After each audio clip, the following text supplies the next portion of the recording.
3, 2, 1, go. Mengão com dificuldade no mercado de contratações. Galera, e com a chegada de peças de reposições como o goleiro André, de 24 anos, que veio do Gil Vicente, né, e que também teve uma passagem pelo Botafogo em 2018, o clube carioca pagou cerca de 1,5 milhões de euros, aproximadamente 9,4 milhões de reais. E já está treinando com um grupo de profissionais.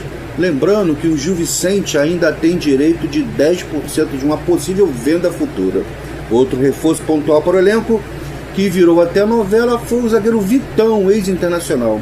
O jogador veio por 10,2 milhões de euros, cerca de 65,3 milhões, que engloba 5,5 milhões de euros, mais 35,9 milhões pagos à vista, e a quitação dos valores de Thiago Maia de 4,7 milhões de euros, por 30,67 milhões de reais. E por hora ficou nisso. E provavelmente ficará, né? O Flamengo está encontrando sérios problemas para contratar. Aliás, não precisaríamos até sair como os loucos, né? Porque o que temos, fomos campeões de quase tudo que disputamos em 2005. Sabemos que nada for fácil, e com um elenco melhor e mais qualificado, é claro, seria muito melhor. É preciso sim, de imediato, um ótimo centroavante para fazer sombra a Pedro, né? Porque o que vier mais que isso aí é lucro, ou uma grande oportunidade de mercado.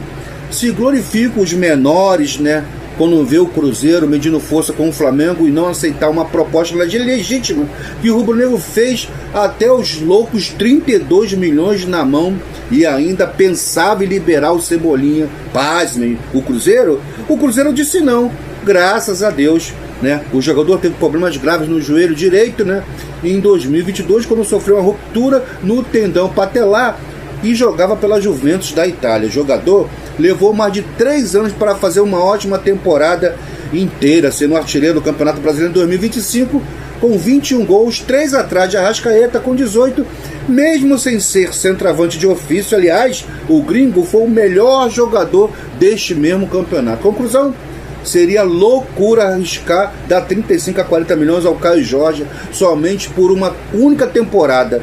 Decisão muito bem acertada. E aí veio o interesse do Flamengo pelo ótimo goleiro Brazão, de 25 anos, né, que levou o Santos de ser rebaixado graças às suas grandes defesas. A nossa pretensão era pagar o Santos entre 6 a 7 milhões de euros, 39 milhões a 46 milhões de reais pelo goleiro.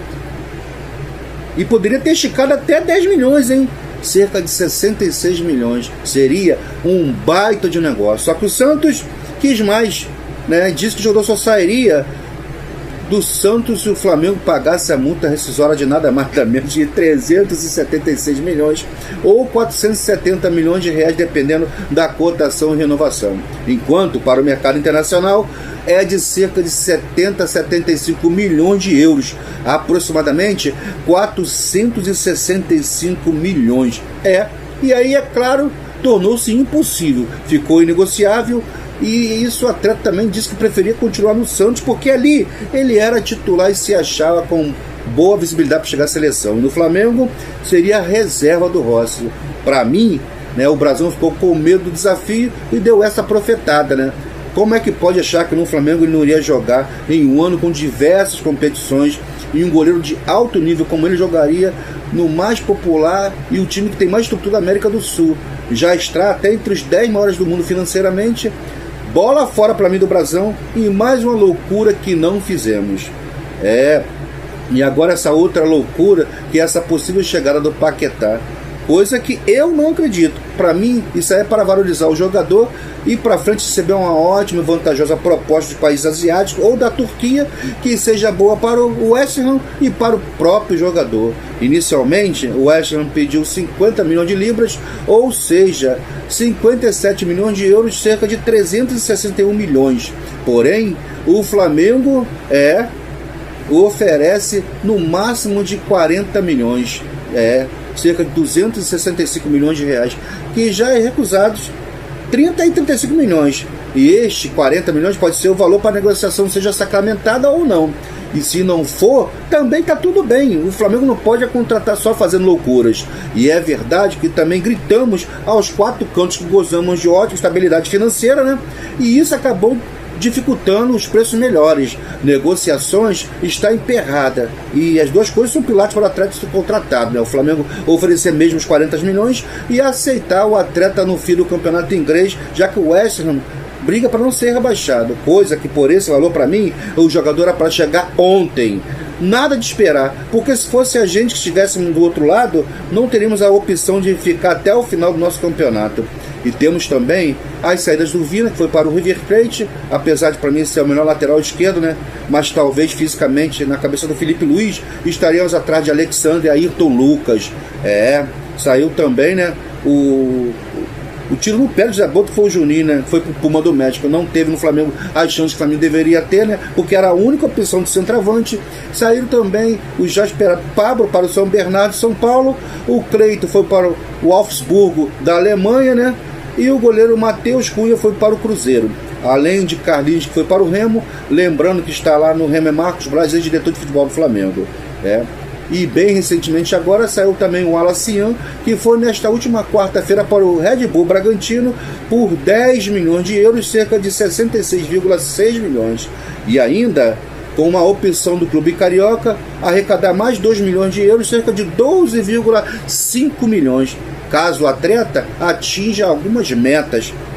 E acabou saindo até razoável, já que o garoto da base, que era tratado como promessa e andou até entre os profissionais, mas com forte temperamento e temperamento difícil, né? Vários fatos de ocorrência de disciplina, ao menos se livramos, mas não podemos negar que o garoto tem muito potencial. E parece que o último a fechar a porta é o Michael, de 29 anos, que tem contrato com o Flamengo até dezembro de 2028. Tem proposta do Santos, a priori seria por empréstimo, mas o Santos tem um interesse em contratar definitivo também o jogador. A diretoria está em tratativas e negociações. O Peixe pretende pagar cerca de 3 milhões de dólares, cerca de 16 milhões de reais, na cotação atual do mercado. Pretende pagar isso ao Flamengo, né? Que chegaria para o lugar de Guilherme, que saiu do Santos e foi para o Houston Dynamo dos Estados Unidos. O Guilherme que saiu do Santos, né, e foi para os Estados Unidos, e o Michael viria para suprir a ausência dele. O negócio do Guilherme rendeu pouco mais de 2 milhões de dólares, cerca de 10,7 milhões de cofres santista. E por hora, para finalizar informações, né, apontamos que os volantes Alan e Everton Araújo, ambos do Flamengo, interessam ao São Paulo e Palmeiras para a temporada 2026.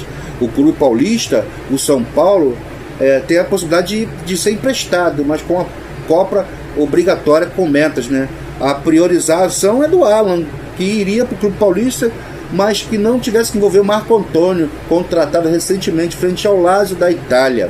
Mas essas saídas de Alan, de Everton Araújo, ainda não tem nenhum fato novo, e por hora os atletas pertencem ao Flamengo, que já apresentaram-se para o início de temporada. E além de São Paulo, que está numa situação difícil, não deve contratar ninguém. Moral da história, mantivemos nosso time, continua muito forte, perdemos sim algumas peças de reposições, mas que também não deram certo 2025 inteiro.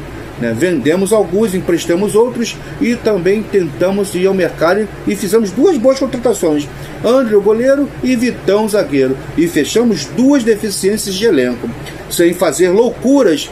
Sei que virá um centroavante, jogador de meia, mas calma, pare um pouquinho, pense um pouquinho e continue estudando boas novas contratações de mercado. Sem precisar correr loucamente, não desmontamos o time, é o mesmo e ainda o time do ano passado. Chegou o jogador, trabalhar sério com o que se tem, ganhamos quase tudo em 2025 e com certeza ainda seremos o time a ser batidos em 2026. Galera, fiz esse vídeo, né, porque tantas especulações de mercados, né, e eu francamente não acho que agora nessa pequena janela venha alguém. Tudo é por especulações e eu não vou ficar aqui vendendo ilusões, possibilidades, se interessar a oferta, flertar com a atleta. A gente sabe que o clube faz e tem feito, mas aí até falar que já fechou aqui ou ali está muito longe ainda. E como que vale é o que está escrito. Quando assinar o contrato definitivo, né, eu colocarei os nomes novos contratados, os novos jogadores. De fato Elenco principal mantido, contratou pontual e vendeu o que precisava ser vendido e se livrou de quem precisava sair. E com isso, surgem novas brechas no elenco para novas contratações. Olhamos para a nossa força, deficiência e necessidade. Agora é só aguardar. Galera, deixe os seus likes, muitos likes, compartilhe para geral, deixe seus comentários no tocante ao tema que abordamos aqui. E se inscreva no canal Sempre Fla e nos ajude a monetizar o canal. Veja o máximo desse vídeo, começo, meio e fim, ou boa parte do vídeo. Um enorme beijo no coração de todos vocês e somos gratos por sua ajuda, a audiência e o carinho com a gente. Fica aqui a eterna gratidão do canal Sempre Fla. Isso aqui, ó, é Sempre Fla. Valeu!